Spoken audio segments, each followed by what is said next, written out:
नमस्कार दोस्तों, target with PS Parihar channel में आपका स्वागत है। मेरे साथ हैं युवा मंच के अनिल सिंह और अमरेंद्र सिंह बाहुबली। आज के इस वीडियो में हम लोग बात करेंगे इन दोनों युवाओं से, युवा नेताओं से, कि इनकी अगली रणनीति क्या है, सरकार के विरोध में अब आगे क्या होने वाला है। तो सबसे पहले तो बात करूंगा अनिल सिंह जी से कि आप चाहे भ्रष्टाचार, तो हम लोग इस अभियान को 17 तारीख के लिए आज यहाँ बैठे हुए हैं कि 17 तारीख को बालसन चौराहे पर 11 बजे पूरे देश में युवाओं के भविष्य के साथ जो भद्दा मजाक किया जा रहा है सरकार के द्वारा, उसको लेकर के हम लोग आज बैठे हुए हैं। और सभी से अपील है कि आप लोग 17 तारीख को 11 बजे बालसन चौराहे पर पूरी ताकत के साथ, पूरे जज्बे के साथ, पूरे जोश के साथ उपस्थित होइए। हमें शांतिपूर्ण तरीके से अपनी शक्ति का प्रदर्शन करना है। सबसे पहले तो हम आप लोगों को बता देना चाहते हैं कि पीएस परिहार चैनल जो हम जैसे बेरोजगार युवाओं की बात को सोशल मीडिया यूट्यूब चैनल पर उठा रहा है, उसके लिए बहुत बहुत धन्यवाद। हम चाहेंगे कि आप लोग शेयर भी करिए। और तमाम साथी जो हमारे भटक रहे हैं, जिनको दूर दूर तक कोई न्यूज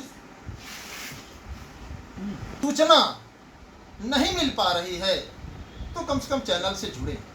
इसके साथ ही साथ हम लोगों की जो 17 तारीख की रणनीति है, हम क्यों आंदोलन कर रहे हैं, एक बहुत बड़ा सवाल बन चुका है। हाँ, ये बताइए कि आपका जो ये अभियान है वो किस लिए है और आपकी मुख्य मांगे वो क्या है? हमारी मुख्य मांग यही है कि सरकार अब 5 साल संविदा पर रखेगी।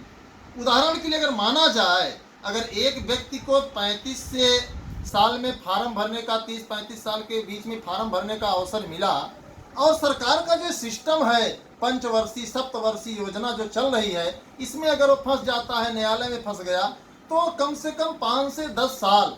मुझे याद है कि 2011 में टीटी की परीक्षा हुई थी, उसमें 72 महीने लगे थे, क्योंकि वो 72,000 वैकेंसी थी।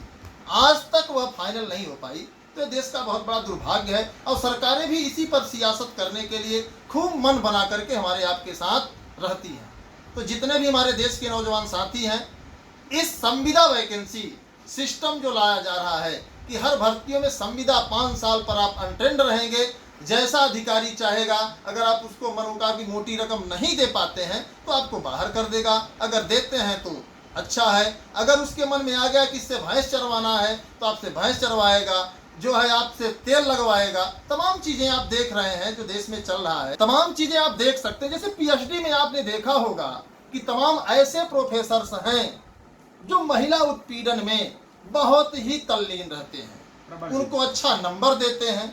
वही प्रतियोगी अगर उनके घर में झाड़ू न लगाए, उनके गाय का गोबर न हटाए, उनको जो है तेल मालिश ना करे, तो उसका नंबर कम हो जाता है जी। तो यही प्रक्रिया हम लोगों को देखने को मिल रही है कि यदि यह संविदा क्या है, संविदा सिस्टम अगर लागू हो गया तो 5 साल तक आप किसी की रखेल बनकर रहेंगे और वो लोग खेल करेंगे जी। इसमें तमाम हमारे समाज की जो बहनें हैं और जो हमारे समाज के भाई हैं, सभी का शोषण होगा। यह जरूरी नहीं है कि केवल अनिल सिंह का शोषण होगा, अमरेंद्र सिंह बाहुबली का शोषण होगा, या फिर पीएस परिहार चैनल चलाने वाले का शोषण होगा। सबका शोषण होगा।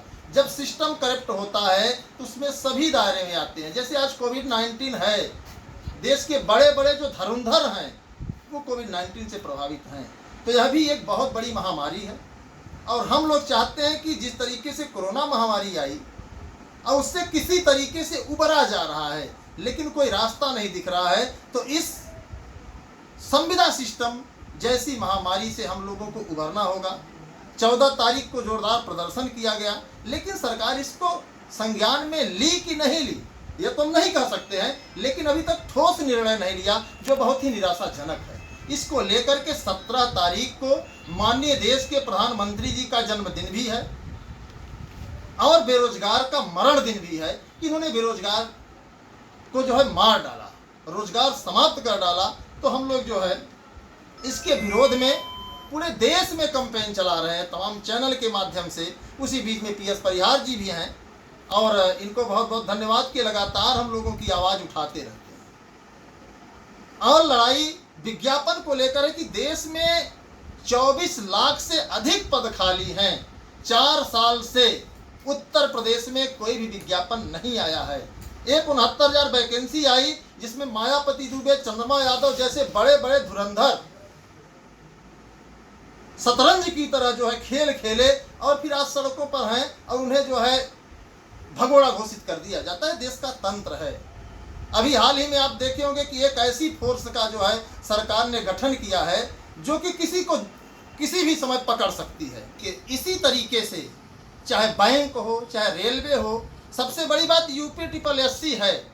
वहाँ पर अध्यक्ष जी जो है आराम से चाय नाश्ता लेकर आते हैं और शाम को चाय नाश्ता लेकर चले जाते हैं। 24-25 वैकेंसी अभी पेंडिंग चल रही है और झूला झूल रही है। उस पर सरकार की कोई नज़र नहीं है। प्रतियोगी आत्महत्या कर रहा है, निराश होकर के जो है सुसाइड कर ले। यह दशा है पूरे देश में कि सरकार पहले तो विज्ञापन नहीं लाती, किसी तरीके से लड़ झगड़ करके हम विज्ञापन लाते हैं तो उसकी परीक्षा नहीं होती। परीक्षा भी हो गई तो अब परीक्षा अगर मान लीजिए किसी तरीके से हो भी गई तो उसका पेपर आउट हो जाता है। अगर पेपर आउट मान लीजिए पेपर आउट हो भी गया तो न्यायालय में जाता है। पहले तो जो बड़े बड़े विद्वान हैं वो पेपर नहीं बना पाते हैं, कई क्वेश्चन गलत हो जाते हैं। इतना ही नहीं, अगर किसी तरीके से पेपर आउट, चलिए सब कुछ लिपापोती होने के बाद अगर कोई थोड़ी सी गुंजाइश है तो रिजल्ट किसी तरीके से 4 साल में आया और रिजल्ट आ भी गया तो नियुक्ति के लिए, ज्वाइनिंग के लिए लाठी खाओ, सड़क पर घूमो, लेकिन कोई सुनने वाला नहीं है। ऐसी लगभग दर्जन भर भर्तियां हैं, ऐसी दर्जन भर भर्तियां हैं, लेकिन सरकार सिर्फ और सिर्फ 2 करोड़ रोजगार, 14 करोड़ रोजगार, 5 करोड़ रोजगार यह कह करके मीडिया हाईजैक करके आम जनता तक आवाज पहुंचाती है। और जब से यह सरकार आई है तब से जो है नामांकन हो रहा है, नए नए नाम बदले जा रहे हैं। कभी शिक्षा आयोग हो जाएगा, कभी जो है रोजगार आयोग हो जाएगा, तमाम PET हो जाएगा, CET हो जाएगा, करेंगे, एक परीक्षा करेंगे, एक ही परीक्षा से सभी को रोजगार मिल जाएगा। ये तमाम सिर्फ एक ड्रामा किया जा रहा है। जबकि इसके पहले भी देश अच्छे से चल रहा था, देश की GDP हमेशा प्लस दिखती थी और आप इस समय देख रहे हैं माइनस हो गई है, 23.9% हो गई है। यह देश का सबसे बड़ा दुर्भाग्य है कि जिस प्रधानमंत्री को हम लोग ये सोच रहे थे कि आएंगे और चाय बेचने वाला है, वह सच्चाई बता दें कि पूरे देश को बेचने की जो है ठेके ले लिए। अडानी अंबानी की संपत्ति दिन प्रतिदिन बढ़ती जा रही है और यहाँ बेरोजगार दिन प्रतिदिन और बेरोजगार होता जाए। देश में बेरोजगारी का आलम इतना बढ़ गया है कि युवा सुसाइड करने पर एकदम उतारू हो गया है। बघाड़ा में आपने देखा ही होगा, कोई कहने की बात नहीं है। तो ऐसे में कोई परीक्षा हो भी गई तो ज्वाइनिंग के लिए कई साल तक उसे सड़कों पर घूमना पड़ता है, यहाँ तक कि वह यह नहीं सोचता है कि हमको ज्वाइनिंग मिलेगी कि नहीं मिलेगी। तो कम से कम सरकारों से अपील है कि एक निश्चित समय हो, जिस तरीके से चुनाव होता है कि 5 साल में चुनाव हो जाता है, एक निश्चित समय हो कि किसी तरीके से जो युवाओं के साथ मानसिक उत्पीड़न किया जा रहा है उसको समाप्त करने के लिए टाइमली जो है परीक्षा कराई जाए और शेड्यूल। और सबसे बड़ी बात जो सरकार कहती है कि हम 6 महीने में युवाओं जो नौकरी करेंगे उनका एक स्केलिंग टेस्ट करेंगे, तो इनके द्वारा जो अध्यक्ष जो रिटायर हैं, जिनकी उम्र 60 साल से ज़्यादा है, जिनके काम करने में दक्षता नहीं है, वो लगातार बने हुए हैं और कोई काम भी नहीं कर रहे हैं। कोई भर्ती जाती है तो या तो मानसिक तरीके से कुंठित है या फिर सरकार की गाइडलाइन है कि मैं तुमको उस कुर्सी पर बैठा रहा हूं, जब तक कहूंगा नहीं तब तक तुम भर्ती को एक सुई की नोक भी आगे मत। आपके कहने का मतलब है कि सरकार के इशारे में ही ये सब भर्तियां फंसाई जाती हैं, रोकी जाती हैं। पूरी सरकार की अप्रत्यक्ष रूप से सरकार की साजिश है, पूरी सरकार की साजिश है। 69,000 को आप देख लीजिए UPSSC किस तरीके से फंसाई कि आज 69,000 बेरोजगार न तो सो रहे हैं और न तो रो रहे हैं। दिल में इतनी बेचैनी है कि उनको रास्ता नहीं दिख रहा। इसी तरीके से UPSSC, LT, पुलिस, LT में भी आप देख लीजिए, अंजुलता कटियार जेल जाती है, पेपर बनाने वाली फैक्ट्री पकड़ी जाती है। फिर भी हम कहते हैं कि आप लीपापोती कर चुके हो तो भैया रिजल्ट दे करके युवाओं को रोजगार दो।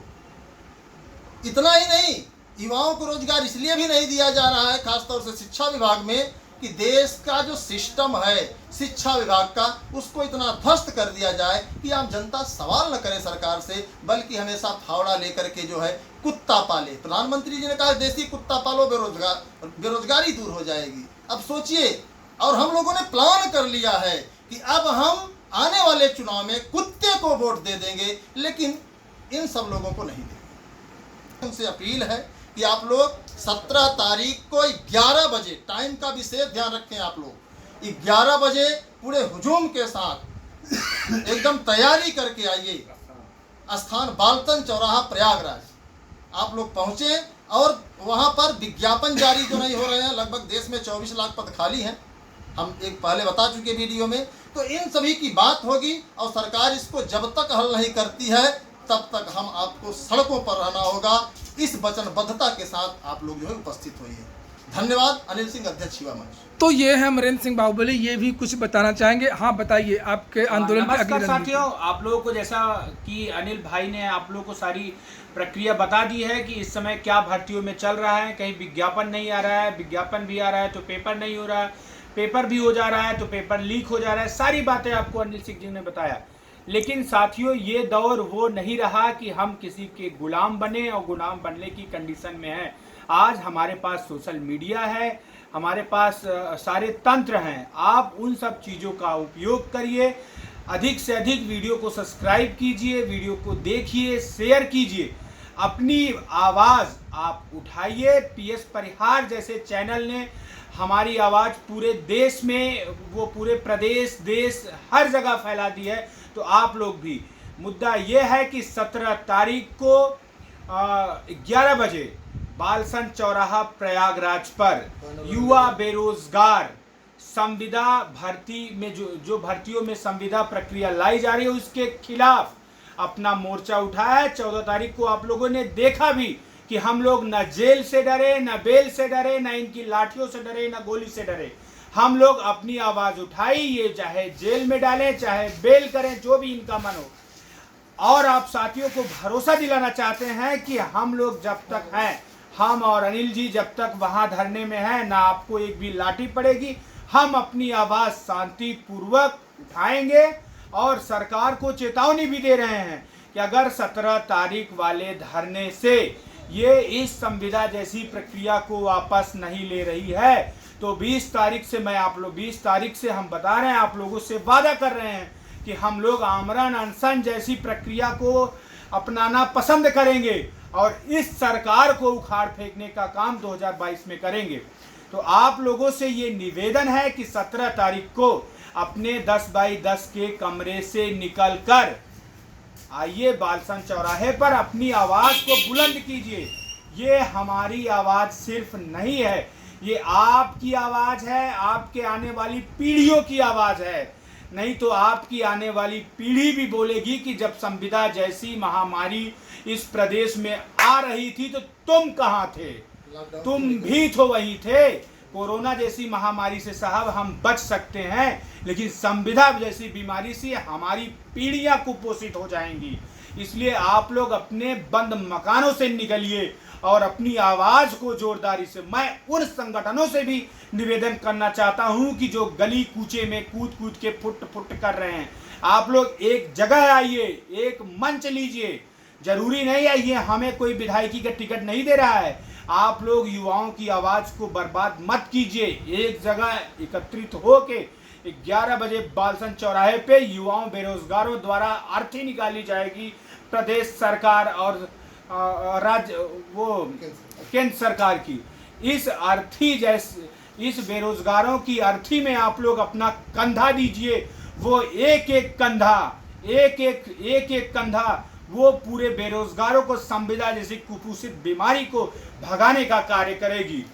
साथियों नमस्कार, target with PS Parihar channel.